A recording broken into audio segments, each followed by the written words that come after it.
said, it seems that council are still charging license from requesting payment from butchers. So I want you to clarify, is it based the butchers that are in their market are paying their daily market contents fees or rentage to councils, or they are paying separate levy different from their normal taxes? The resources come from, then we are creating an environmental hazard. Because council doesn't have much resources, you know. So therefore, I think it is important that the council must collect these things so that they can live up to their mandate. Nominated member Honorable Sidin Jai commended the agency for their wonderful performance, but was quick to inquire about the resources Gilmer has in meeting the demands of the rural farming community. I don't know how many human resources the livestock marketing agency have on the ground to work with farmers, particularly at the village level, to take into account of the diseases that normally, particularly during the rainy season.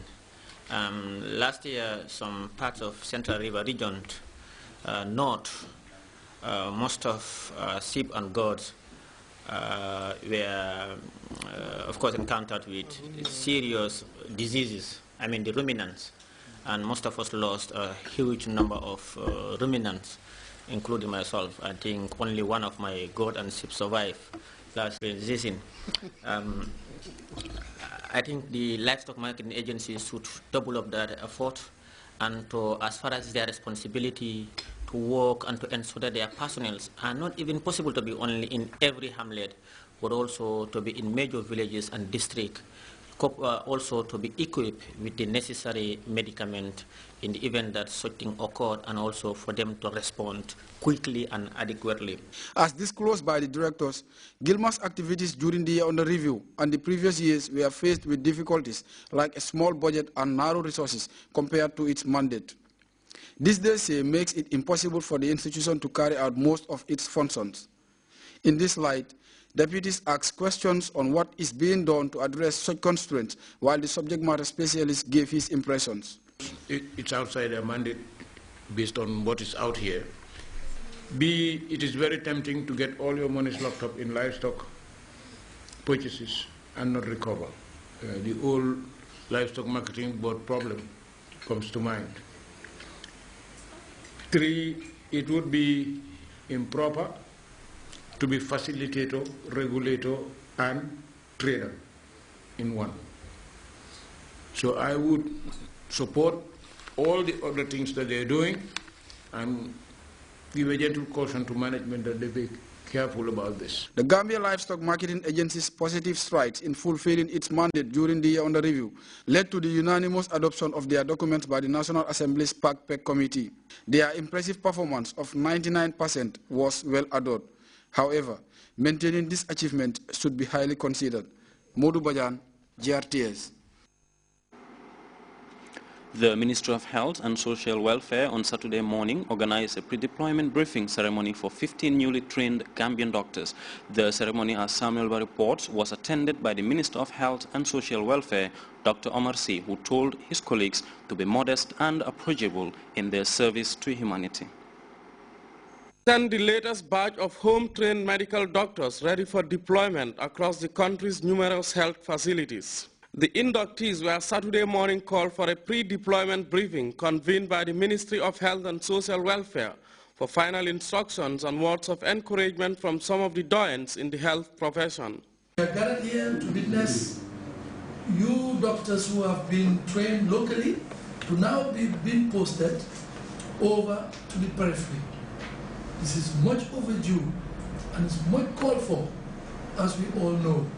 Having your own people in your community treating you is a blessing that every Gambian was wishing for, crying for, and was longing for. You know, throughout the history of the country, I will comfortably say that we've been having, you know, professional expertise from outside the country who are manning our health facilities.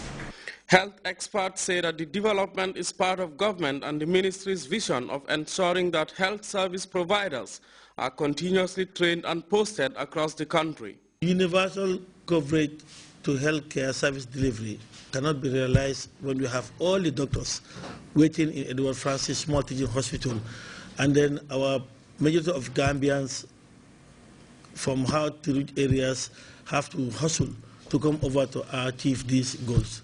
And that is not fair. And this is why we collectively think that we have to put this to an end. And this is the rationale behind this. The briefing entails a general induction on the principles of working within the public service and some of the overall expectations of the communities the medical graduates will be working with. A doctor should be modest. That's when, because a doctor should be approachable.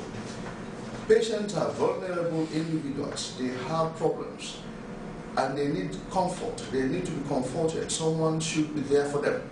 Now, if the doctor is seen to be too high for the patient to approach, what type of doctor is that? A doctor should be, in fact, on the floor for patients to come, people, the relatives to come. The work is stressful, we all know, but under the stress, the person who is able to comport himself when he is stressed is a better person, and we should emulate that. The Director of Health Services, Dr. Momodu Lamin Wage, a home-trained medical expert, assured his colleagues of the ministry's continuous support irrespective of location. Colleague doctors, the senior management team under the able leadership of Honorable Minister of Health and Social Welfare is working hard to ensure that your welfare is adequately addressed to ensure your sustainability and retention. Mr. Chairman, I have no doubt that these doctors will be among the happiest health workers while on postings. This time, we are revitalizing our primary health care. We are repositioning where we put our nurses. I've just asked the CMO that some of the hard-to-reach areas must have an ambulance immediately and the community health nurse for ease of referral. So the President wants healthcare to be taken to doorstep of Gambia, and I think this is the step in the right direction.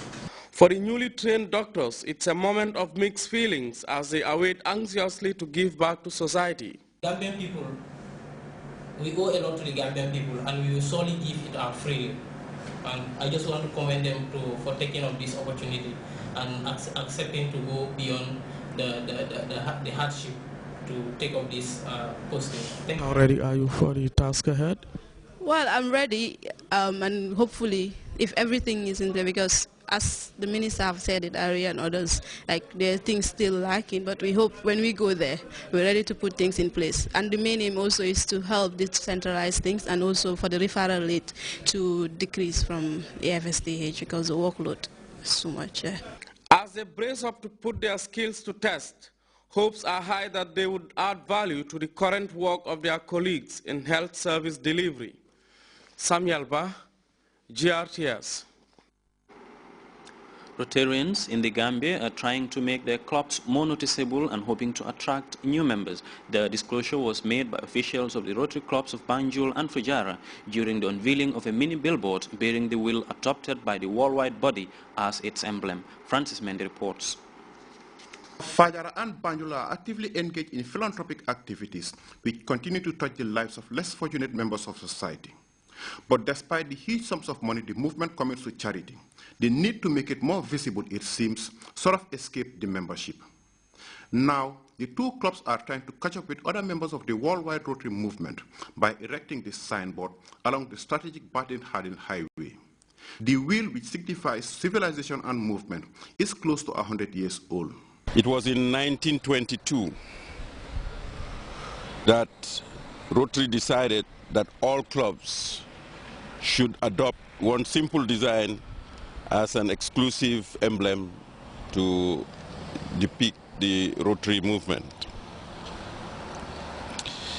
So a year later, 1923, the present gear wheel with 24 cogs and 6 spokes was adopted as the Rotary International Association wheel. Later on, a group of engineers, you know what engineers are like, they always see is small something that you should add to something. They decided that the wheel will not work as it was. It could not be attached to a shaft so as to turn it. So then they advised that there should be a keyway in the wheel.